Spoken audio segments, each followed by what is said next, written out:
How's it going, everybody? This is Dave Meltzer. We're going to be here for the next 2 hours talking pro wrestling. We got a bunch of stuff to talk about, and probably the main thing we're going to talk about is the official sale of WCW to the WWF. It was announced a couple hours ago. We actually had this. We talked a lot about it yesterday, but it is now official. The ramifications change the entire business as we know it. In about 15 minutes, there's actually a press conference that's going to be going on with Linda McMahon and Stuart Snyder of the World Wrestling Federation. And Alex Marvez is going to be listening in on that. So when that press conference is over, we'll have Alex Marvez on the show, and we'll hear a lot more about, or whatever they are willing to reveal. I have a lot of ideas as far as what's going to happen.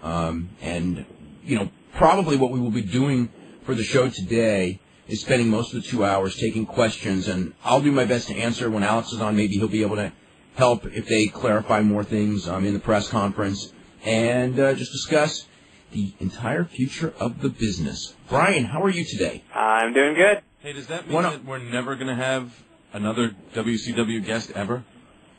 Yes, I think that's... Well, I do think that's... I don't want to make a joke. You never say never, but yeah, I think there's a good shot of that, actually. All right.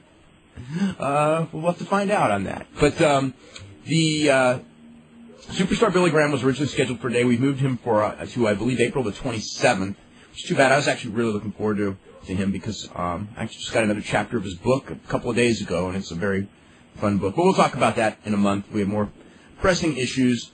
Brian, what's your thoughts on everything? I think the one thing that worried me the most was I was reading that they sent out the press release and I'm looking at it, and they're talking about, it's going to help the ratings and all this and that. And they made the comment at the end about how we might see the beginning of interpromotional storylines or whatever as early as Monday. And I thought, well, that's holding it off and building it back up again. Well, we might. I don't know. I was under the impression that they were going to keep them separate, but there might be some cross-pollination, but I don't think they'd be doing like interpromotional matches this soon. I mean, yeah, you don't know. Maybe just guys going back and forth, something like that. I mean, I wish more than anything that they would keep this thing separate and they would build it back up. They'd get it a TV show or whatever, and like a year down the road, it'll be doing really well, and Vince will just go, why kill it? Possible.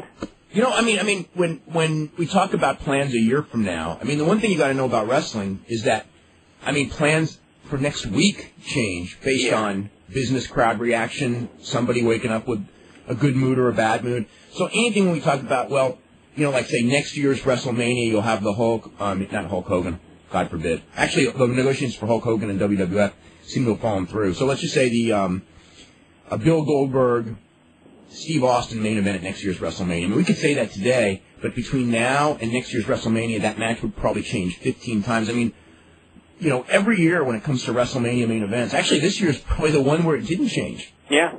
Because it was pretty much the plan all along. They did it. But in every other year, there's always plan changes. In fact, on Hunter's conference call today, he was asked about the main event, and he said, well, there was talk about putting me in there, and I turned it down.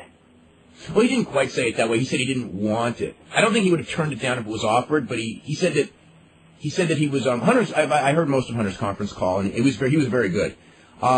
But what he was talking about was that he thought that Rock and Austin should have a chance to do a classic, and he wishes in hindsight that last year that him and Rock had that same chance. He didn't want to knock the other two guys in the match, and just said, the decision that was made at the time was to do the four-way for, the reasons of the whole McMahon family deal. And they did it, but, he wished that they would have... I think that since it was his first WrestleMania main event, I think he probably in his own mind wished he had a better match, because it was actually one of the... I guess it was really one of the weaker Helmsley main events. That may have been the weakest Helmsley main event of the whole year, wasn't it? Was there anyone weaker than that WrestleMania? Because that was not a... Vince and Hunter was before the year, so that'd probably take it. Which one? Vince and Hunter in December. That was before last... Yeah, that was December of the year. That was out of the room. Yeah. Yeah. Well, with 31 minutes with Vince, or whatever it was, 29 minutes. Whoa. Let's see. So, what they bought is the videotape library. They bought the names and the trademarks. They, I believe, are picking up about 24 contracts.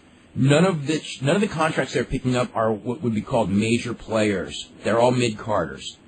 and they're going to have to renegotiate. I don't know how this is all going to go down. There's a lot of questions. There is the potential, because every one of the contracts they picked up has a 90-day cycle, which means that they can cut the guy in 90 days and then re-sign them. Now, by cutting them, they would make those guys a free agent, which theoretically, if somebody wanted to start up and had a ton of money behind them, and this is not going to happen, okay? I just want to make this clear right now. It is not going to happen, so don't get the speculation out. But if somebody wanted to, had a ton of money, they could actually, when those guys got cut, and the big name guys whose contracts they're not gonna honor, if they were to want to sign them, they probably could basically get this WCW crew. The problem is that, okay, then what do you do when you got them? You got no TV. And that's why it's not going to happen, because you would then have no TV. And plus, it's just, I don't see. I don't know. Plus, starting from complete scratch. I mean, no name or anything. Yeah, you'd be starting from complete scratch in a very tough time. Although it's a very tough time, but that may not deter people. I talked to some people who, I don't know. There's a lot of money that can be made on pay-per-view in wrestling when it's done right, obviously. Okay? There's a lot of money that can be made internationally. When you got a hot company, there's money that can be made touring. But when you're cold in wrestling, there is a lot of money that you can lose. Yeah. The brand name is cold, but this is wrestling, and again, in 3 weeks you can turn around. Shane McMahon will probably end up being the guy who's running it, figurehead, and perhaps to an extent reality of WCW. And if they pump it up and they really want to make it go, and hey, they know they're wrestling, they know the wrestling business. They can, what can you say? They can do it.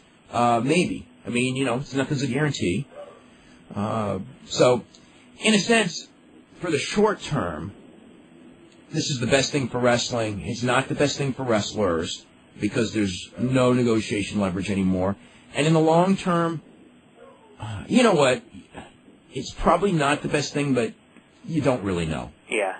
It's a lot better than some alternatives. Like if somebody else had bought it and died in 6 months. But then again, I guess this whole thing might have happened. No, but then the end result would be the same. Then the end result would be the same thing. Yeah. So it's that's a wash. I think the thing about wrestling is the fact that you can cycle guys in and out of a program. I think that no matter how cold something gets, it can be revitalized in wrestling. I mean, WWF, it wasn't ever as cold as WCW is right now, but there were times when it was just like a bunch of big guys and horrible gimmicks and, bad wrestling, but it sure as hell turned around. Well, it sort of sounds like that Battle Royal they're doing at WrestleMania. Yes. But,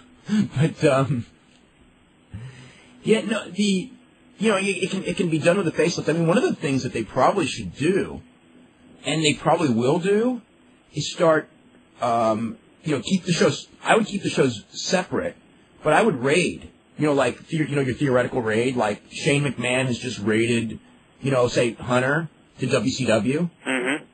And he's a WCW guy, and he switches TV shows, and that way you can revitalize the week television show. Yeah, don't start actually doing the matches yet, but start doing, what they were doing. No. But when the guy goes over there, he'll be doing it. But they're separate entities, and you still don't do any WWF versus WCW matches. Although, let's just throw out a name. In fact, take out Hunter. Let's just say Kurt Angle. Kurt Angle's the one you sent, okay? The first guy that Shane McMahon or whoever it is raids is Kurt Angle. You have all of these Kurt Angle new matches. Okay, but they're not interpromotional matches. They're not called interpromotional matches. But everyone in their mind will think of them as interpromotional matches before many months down the line you actually do the interpromotional matches. So there's a lot of ways to do it. You could bring in some of the middle guys. I don't know. The other thing is there are a lot of wrestlers and a lot of big name, high paid wrestlers right now that are going to be in for a very rude awakening. Because this business has totally changed. And, I'm not just talking about...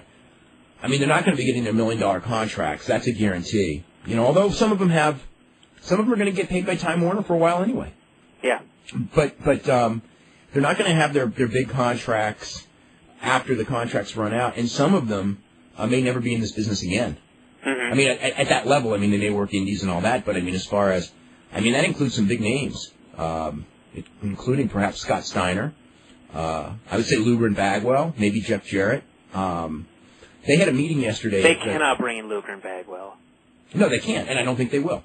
The WWF had meetings yesterday and started talking about personnel, and there are definitely names that they are not going to take. And, some of the big names, like the ones we talked about, there are names that they will not take.